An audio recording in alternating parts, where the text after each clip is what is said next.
nhỏ li nó mù hay si sa có nhà đi chỉ cho đi sa có lưu đi chỉ cho chạy vô sa có cho đi si lưu nhỏ li nó mù hay chi hồng chúa cha tung còn cho cô tu còn cho cô ly chỉ mùa đã chi yêu kỳ tao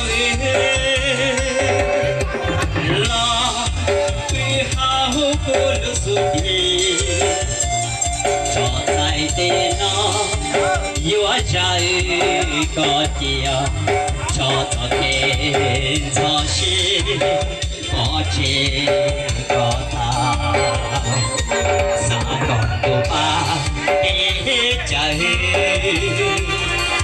xa còn tao vật gì qua cả nó nói gì nó giờ kéo cả nó đâu chứ đâu đó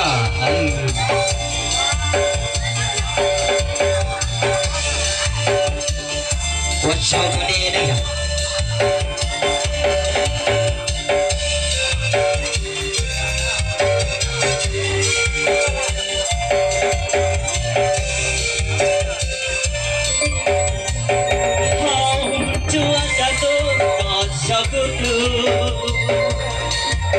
cho cô ly chỉ mùa đã chi yêu đi tao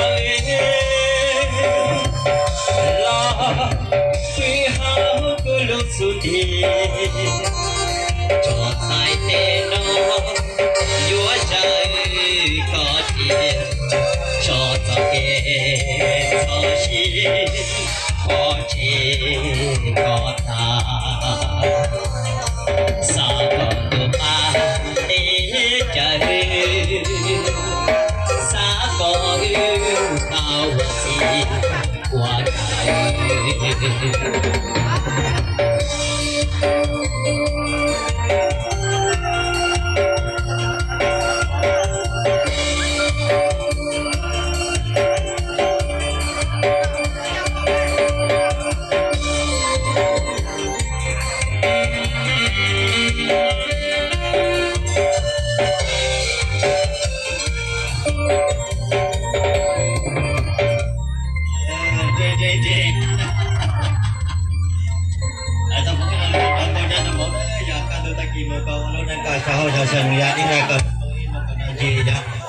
ý cho có lý do em nhiều tôi say thế này vậy ai đó giờ khi luôn đâu cái gì ở đó nó mới chỉ có chờ lấy thế giờ bây giờ gì giờ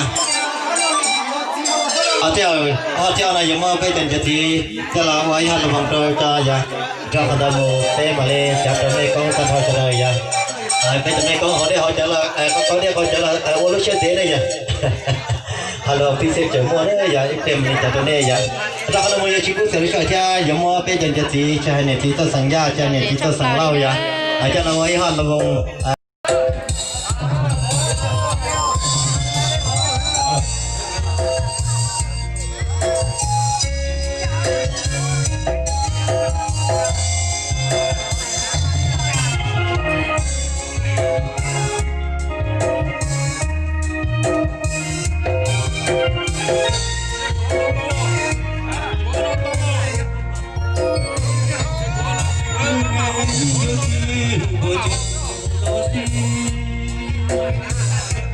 subscribe cho kênh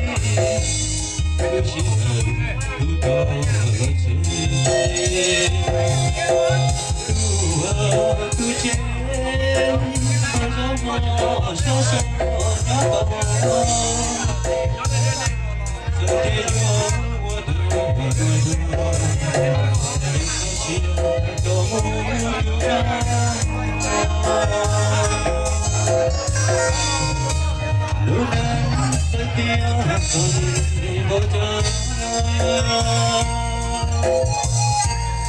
để không bỏ lỡ những video hấp dẫn. 一生，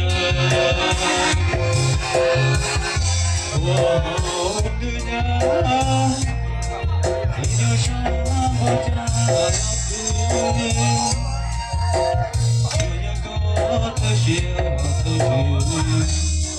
不独立要接受。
Thằng cũng nhau trong đó bây giờ chỉ đó giờ con được kim một cái gì cái gì cứ cái gì cứ luôn ăn coi.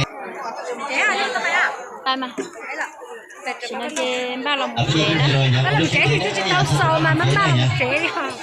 Tôi chỉ chế là cú lò thế chế giờ phải chế đó. Là một lò. Bây giờ thầy gọi nhá. Cho nhiều cùng lúc lò.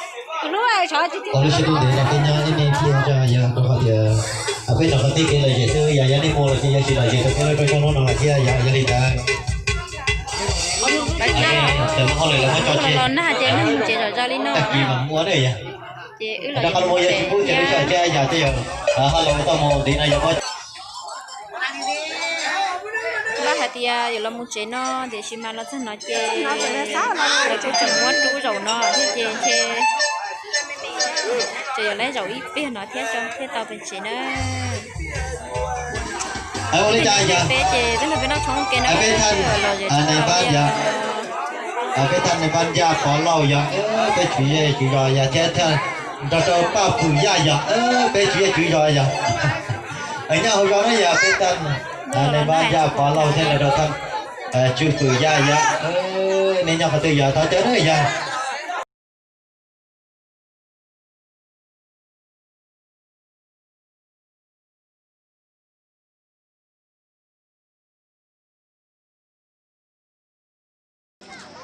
Là cảอาจารย์บุตรพร้อมโดยครอบครัว rồi giờ là tôi tỏ cá thì là cứ chuyện nó mở đi nó อาจารย์บัวทองนะพร้อมโดยครอบครัวแล้วก็อาจารย์สุนทรเนาะยังน้องสาวไปเยี่ยยาเนาะแล้วก็อาจารย์ tôi chỉ chế tôi ăn đây là đấy น้องสาวลีจู tôi ăn đây đơn đặt nó là chế cũng mà lên là cá